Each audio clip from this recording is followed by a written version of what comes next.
بسم اللہ الرحمن الرحیم. جی میں مفتی محمد اظہر مدنی. دیکھیں یہ میرا بیٹا محمد رضا ہے. اچھا رضا صاحب آپ اپنے سامنے کیا رکھ کے بیٹھے ہوئے ہیں؟ یہ درجہ ثانیہ کی کتابیں. ذرا دکھاتے جائیں اور ساتھ ساتھ بولتے بھی جائیں.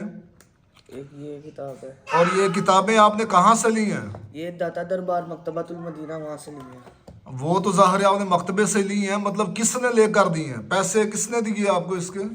یہ میں نے اپنے خود ہی جیب سے لی ہے. آپ نے خود جیب سے لی ہیں؟ جی. تو وہ کتنے کی آئی ہیں؟ یہ 4000 کی ہیں. یہ 4000 کی آئی ہیں.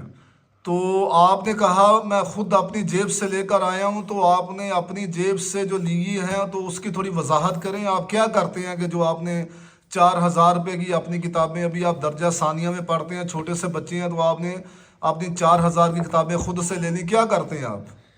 میں الحمدللہ کپڑوں کا کام کرتا ہوں. اچھا کپڑوں کا کام کرتے ہیں.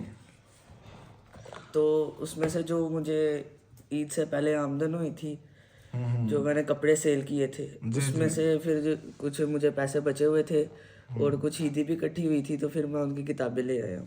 اچھا ماشاءاللہ. تو ابھی عید پر آپ نے گھر میں کسی کو کپڑے لے کے دیے ہیں اس دفعہ؟ جی. میرا بوجھ خرچے کا کم کیا آپ نے؟ جی. کیا کیا تھا؟ گھر پہ بہنوں کو بھی ایک سوٹ گفٹ کیے ہیں. ماما کو کتنی بھی بہنوں کو کیے ہیں؟ 2 کو. اور والدہ محترمہ کو؟ جی انہیں بھی کیا ہے.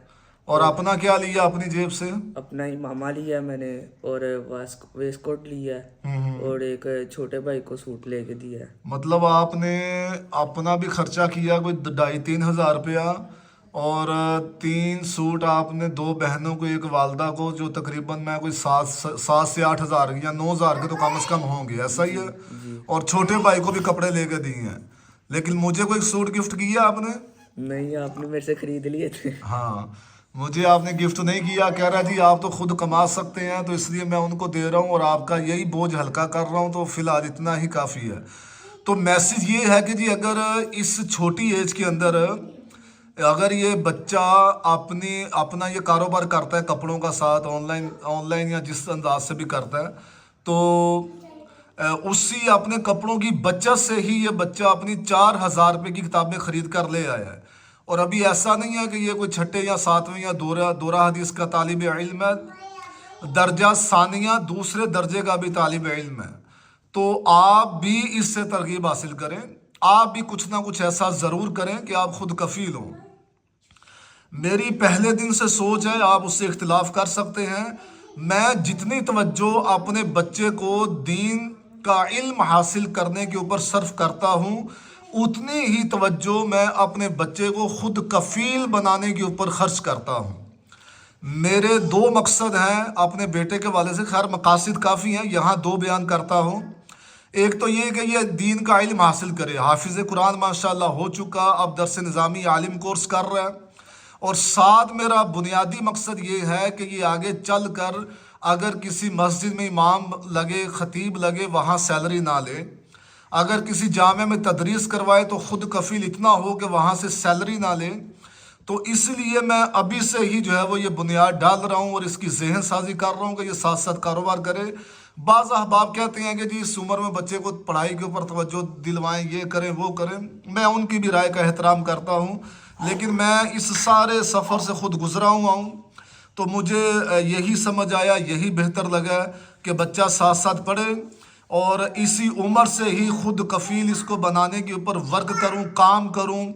اور آپ جب بالکل چھوٹے سے بچے تھے، جب آپ میں غالباً سکول ابھی مجھے لگتا ابھی 7 سال کے تھے غالباً. میں اس وقت سے آپ کو ایک جملہ کہہ رہا ہوں کہ بیٹا چھوٹا سا کاروبار کر لینا، ریڑھی لگا لینا، لیکن کبھی کسی کی نوکری نہیں کرنی. یہ میں آپ کو شروع سے سبق پڑھا رہا ہوں. جی. اور جب سے یہ سبق پڑھا رہا ہوں اس وقت آپ کی ایج کتنی تھی؟ چھوٹا تھا کافی. چھوٹے سے تھے، اور آپ کو میں اس کے فوائد بھی بیان کیا کرتا تھا. تو خیر یہ میں کسی کو تانا نہیں دے رہا. جو احباب دیگر سے کتابیں لیتے ہیں یا کوئی شخصیت ان کو عطیہ دیتی ہے، ان کے لیے اس میں کوئی تانا نہیں ہے. ہاں ترغیب ہے ان کے لیے کہ آپ بھی خود کو خود کفیل بنائیں. خود کفیل بننے کی بڑی برکتیں ہیں، یقین جانے اتنی برکتیں ہیں کہ اندازے سے باہر ہیں.